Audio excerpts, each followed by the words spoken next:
Sanam. This is Satpurik with our Friday afternoon Dharma Talk.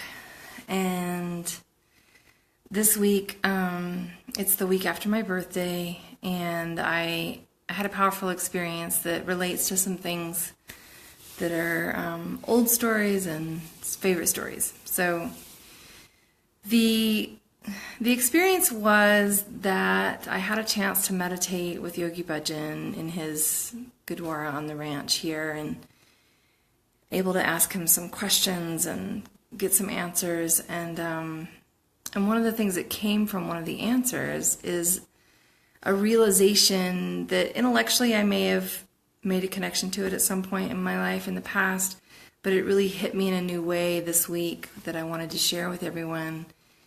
Is that when you're in the realm of Dharma, right? So we've talked a little bit about karma, but when you're in the realm of Dharma and you, it's a realm of grace. And so in the realm of Dharma, when you've made that commitment to yourself, to your soul, to a path, a way of being, you are outside of time and space that is the realm of karma.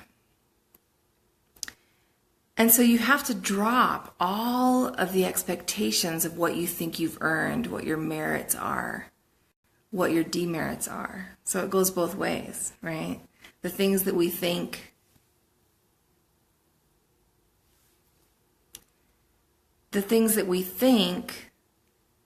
are due to us, may never manifest. And the things that maybe we deserve in a negative way, we are covered, we're graced by not having to live out that necessarily. So, because the realm of Dharma is about what's necessary and what serves, it's not personal. So when I first came into this path as a Kundalini yogi and I started teacher training, which I'm now involved in as a trainer, my nieces were 16. And I was very alert and aware of their innocence, right? And wanting in some way to encourage them to maintain or somehow keep their innocence. And now this is coming from a woman who, in my time, in my 20s and 30s, was very not innocent.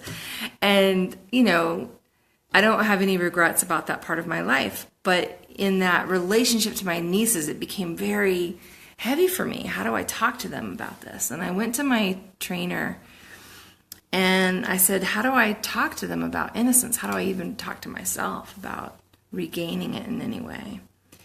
And she looked at me and she said, Wahe Guruji ka khalsa, Wahe Guruji ki fateh. Your victory belongs to God or the Guru, and your innocence, your who you are belongs to the Guru. So it's really none of our business what we've done or what we haven't done. It goes back to that concept of the Guru takes you away and the Guru brings you back. There's no judgment. And so that takes me to the next point, one of my favorite stories that my friend Ekonkar tells a lot, where Guru Nanak and Mardana are traveling along the road and they run into this innkeeper on the side of the road who invites them up to his inn to stay the night. And the Guru, in his wisdom, realizes that there's something heavy about this guy. There's something that's not correct. And he keeps him up talking and telling stories and singing all night long. And in the morning, he says to the guy, so I know what you've been doing. Return everything and don't ever do it again. Well, the story is that this guy invites people up to his inn. He feeds them, he puts them to sleep, he steals everything, and he kills them, murders them, and buries them in the back, and then goes back to the road the next day and does it all over again. And year upon year of this really outrageously, terrible behavior. And from a Western point of view, we think he should be punished. Like there's How can it just be like stop what you on? How is that correct? But that's because we are still in the understanding of karma. We still think that everything we've done, we deserve the merits of, and everything we haven't done, we deserve the demerits of. And the reality is, if all of us actually got what we deserved, heaven help us, it would be very heavy. And at the same time, so many of the things that we think we deserve in the good way, the merits, what we've worked for, what we think is owed or due to us because of what we've done. Sometimes in the realm of Dharma, I'm already blessed. I don't need that blessing. Someone else needs it. And I may or may not deserve it. It's really none of my business.